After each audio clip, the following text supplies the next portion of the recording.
اور اس سے پہلے کہ جو کثرت اسماء ہے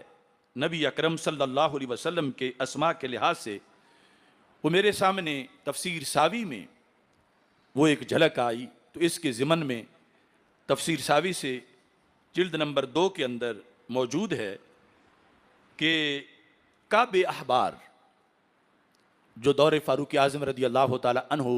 کے اندر مسلمان ہوئے اور پہلے بہت بڑے پادری تھے اور آسمانی علوم کے ماہر تھے، وہ کعب احبار جو ہیں ان سے روایت ہے، اور حضرت حسن بصری رضی اللہ تعالی عنہ روایت کرتے ہیں، جس کو امام ساوی نے جلالین کے حاشیہ میں ذکر کیا۔ کہتے ہیں ان کعب الاحبار ان اسم النبی صلی اللہ علیہ وسلم، کہ رسول اکرم صلی اللہ علیہ وسلم کا اسم گرامی ہر طبقے، ہر مخلوق، ہر مکان کے لحاظ سے آپ کا جدا جدا نام ہے،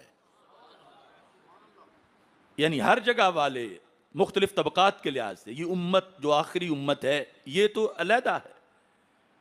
چونکہ باقی کان جدھر لگا یہ تیری ہی داستان ہے۔ تو کعب احبار کہتے ہیں آپ کا اسم گرامی عند اہل الجنت عبد الکریم، اہل جنت کے نزدیک آپ صلی اللہ علیہ وسلم کا اسم شریف عبد الکریم ہے،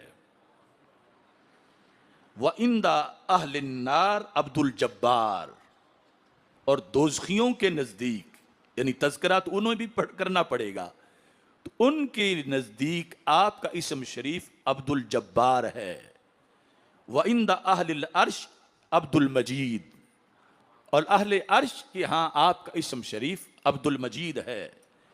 وعند سائر الملائکہ عبد الحمید، اور سارے فرشتوں کے نزدیک آپ کا اسم شریف جو وہ اپنی محافل اور جلسوں میں ذکر کرتے ہیں وہ عبد الحمید ہے، وعند الانبیاء عبد الوہاب، اور انبیاء کرام علیہ السلام کے نزدیک آپ کا اسم شریف عبد الوہاب ہے، وعند الشیاطین عبد القاہر، آخر شیطانوں کے اندر بھی ذکر ہوتا ہے، ایک حدیث شریف میں ہے کہ اس کو سن کر شیطانوں کو بھی لگے گا کہ جب اتنی رحمت والے ہیں تو شاید ہماری بھی بخشش ہو جائے، تو ان میں بھی تذکرہ تو ہوتا ہے، وعند الشیاطین عبد القاہر، وہاں ذکر رسول اکرم صلی اللہ علیہ وسلم کا عبد القاہر نام کے ساتھ ہوتا ہے، وعند الجن عبد الرحیم، اور جنات کے ماحول میں آپ کا نام عبد الرحیم ہے، وفی الجبال، اور پہاڑوں میں چونکہ وہ بھی ذکر کرتے ہیں، پہاڑوں میں آپ کا نام کیا ہے؟ عبد الخالق، وفی البر، بحر و بر، خشکی کے علاقوں میں آپ کا نام ہے عبد القادر، وفی البحر عبد المہیمن، سمندروں میں آپ کی نعتیں عبد المہیمن کے ذریعے پڑھی جاتی ہیں، وعند الحوام، اور جو یہ کیڑے مکوڑے ہیں، چیونٹیاں ہیں، چونکہ سرکار ان کی بھی رحمت ہے، سارے جہانوں کی رحمت ہیں، وَإِن مِّن شَيْءٍ إِلَّا يُسَبِّحُ بِحَمْدِهِ، جیسے اللہ کی تسبیح کا ہر چیز کا اپنا انداز ہے، اور کُلٌّ قَدْ عَلِمَ صَلَاتَهُ، ہر شے جانتی ہے کہ اس کی نماز کس طرح کی ہے، تو یہ عوام جو ہیں ان کے نزدیک، حشرات الارض کے نزدیک رسول پاک صلی اللہ علیہ وسلم کا اسم گرامی عبد الغیاث ہے، وعند الوحوش عبد الرزاق، اور جو وحشی جانور ہیں ان کے نزدیک رسول اکرم صلی اللہ علیہ وسلم کا اسم گرامی عبد الرزاق ہے، وفی التورات، اور تورات کے اندر رسول اکرم نور مجسم شفیع معظم صلی اللہ علیہ وسلم کا اسم گرامی، اور پھر انجیل، اور انجیل کے اندر اسم گرامی تاب ہے، وفی الصحف، اور پہلے نبیوں پر جو صحیفے اترے ان میں عاقب ہے، وفی الزبور فاروق، اور زبور کے اندر آپ صلی اللہ علیہ وسلم کا اسم گرامی فاروق ہے۔ وَإِن دَلَّ طَٰہَ وَمُحَمَّد صلی اللہ علیہ وسلم، اور اللہ کے ہاں نبی اکرم صلی اللہ علیہ وسلم کا اسم گرامی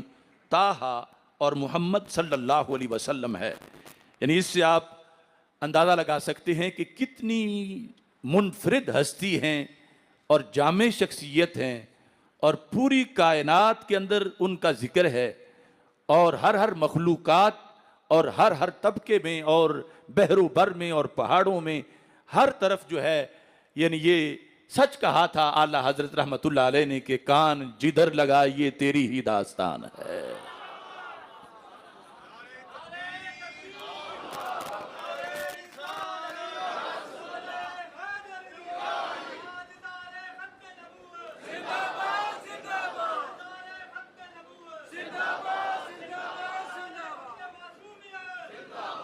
چودہویں جلد کے اندر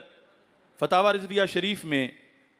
اعلیٰ حضرت فاضل بریلوی رحمۃ اللہ علیہ جب آپ کا قلم رسول اکرم صلی اللہ علیہ وسلم کی اسماء گرامی کو بیان کرتے ہوئے چلتا ہے، 626 صفحے پر ایک سوال کا جواب دیتے ہوئے آپ کہتے ہیں حضور اقدس قاسم النعم، نعمتوں کے قاسم، نعمتیں تقسیم کرنے والے، مالک الارض، زمین کے مالک۔ اس کی تھوڑی سی وضاحت بخاری شریف سے کرنا چاہتا ہوں۔ بخاری شریف میں متعدد مقامات پر ہے کہ رسول اکرم صلی اللہ علیہ وسلم نے جو اس وقت کی اپنے